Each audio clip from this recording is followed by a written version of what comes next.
Мы в Сеуле забрали сегодня повыше на Верблюжью гору. Погода прекрасная как раз для прогулок пешком, так что не прогуляться ли нам по горе Наксан. Я Андрей, гид в Сеуле.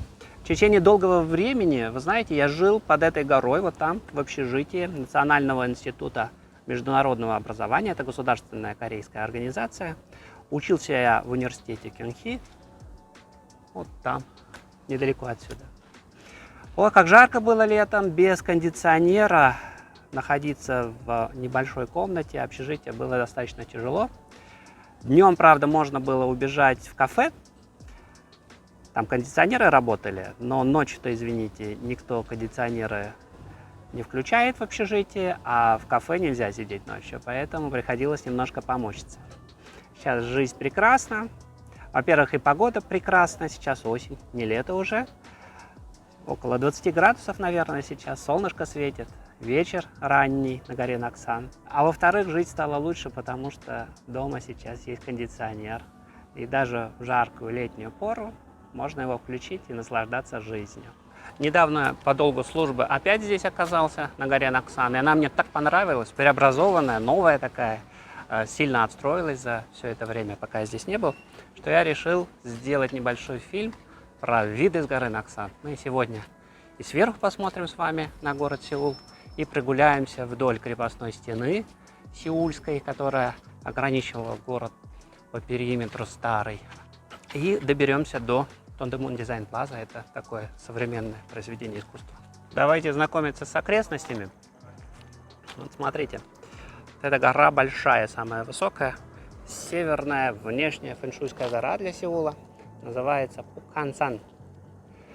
Пук – это север, Хан – это Корея. Северокорейская гора, потому что она к северу от столицы Кореи находится. Если чуть-чуть повернуть налево, вы увидите главную внутреннюю фэншуйскую гору. Тоже она северная, гора с белыми скалами. Пегаксан буквально называется. Под ней находится дворец Кёмбоккун. Далее левее еще чуть-чуть вы видите западную гору, фэншуйскую внутреннюю. Она называется гора Гуманного короля, Инвангсан. Мы сейчас с вами находимся на горе Наксан. Это западная гора из 4 гор, фэншуйская. Гора Верблюд. За моей спиной стайка иностранцев пришла сюда практически со мной и не хочет никак отсюда уходить. Наверное, им очень нравится здесь. Действительно, место очень приятное. Ну, а мы с вами пойдем в сторону Тондэмуна, больших восточных ворот вдоль крепости. И по дороге заглянем в деревню Граффити.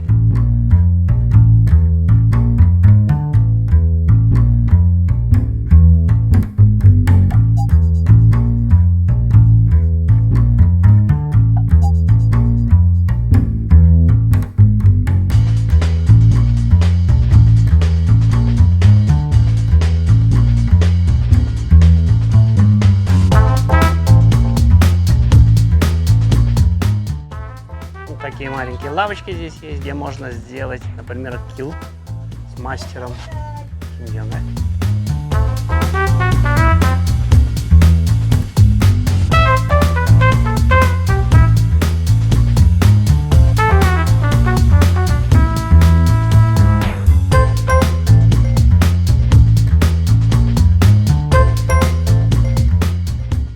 Мы возвращаемся обратно на стену. Мне предстоит немножечко по лестнице забраться. Но вы не волнуйтесь, тут не такие высокие переходы, не такие тяжелые, потому что сама гора всего 125 метров над уровнем моря. Невысокая гора Наксанса. Вы, наверное, обратили внимание, что эта стена из разных камней сделана. Размер разный и форма разная у этих камней. Дело в том, что изначально она была сделана из земли вообще. Это конец 14 века, вместе с Сеулом она появляется. Затем в начале 15 века ее перестраивают из камней, но таких вот маленьких. В конце 18 века при короле Сукчоне она перестраивается вновь. Используются гранитные бруски, 45-50 сантиметров длина стороны квадрата. А начиная с 1800 года последний раз ее перестраивают, и уже стандартные бруски ровно 60 сантиметров сторона квадрата. Поэтому стена разная. Верхняя часть, если посмотреть, Она была спилена при японцах, потому что это защитное сооружение, там можно спрятаться с ружьем и, наверное, как-то японцам навредить, поэтому они предпочли у всех крепостей корейских практически спилить верхнюю часть. Ну, сейчас видно, она заново сделана. Кроме того, участки стены разрушены, опять-таки видно, что заново сделаны, построены, ничего не поделаешь. Темные камешки – это старая стена, светлые более – это новая. Ну что, пора спускаться вниз, уже здесь около 2 часов я гуляю. Сейчас мы познакомимся с произведением мирового архитектурного искусства имени Захи Хадид, Тондемун Дизайн Плаза. Мы спускаемся вниз вот сюда, к восточным большим воротам. Единственные сохранившиеся главные ворота в этой самой крепостной стене.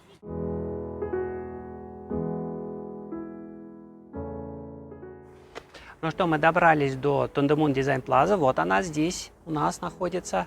А за моей спиной остатки крепостной стены. Мы спускались по горе Наксан вдоль этой крепостной стены, прошли крепостные ворота, скоро я их покажу вам, и спустились к Тондемун Дизайн Плазе. Даже не знаю, назвать его зданием язык не поворачивается, но, наверное, это здание, целый комплекс. Тондемун – это название этого района, большие восточные ворота.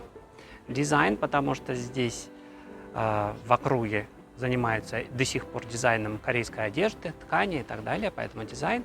Ну и сейчас это место стало меккой для дизайнеров. Здесь проводятся показы мод, здесь картинные галереи выставляют свои, выставки делают, поэтому дизайн. Ну и плаза – это площадь. Площадь действительно большая очень. Заха Хадид – архитектор, лауреат Прицкеровской премии, и в 2014 году было построено вот это сооружение. Давайте посмотрим, как выглядит эта летающая тарелка.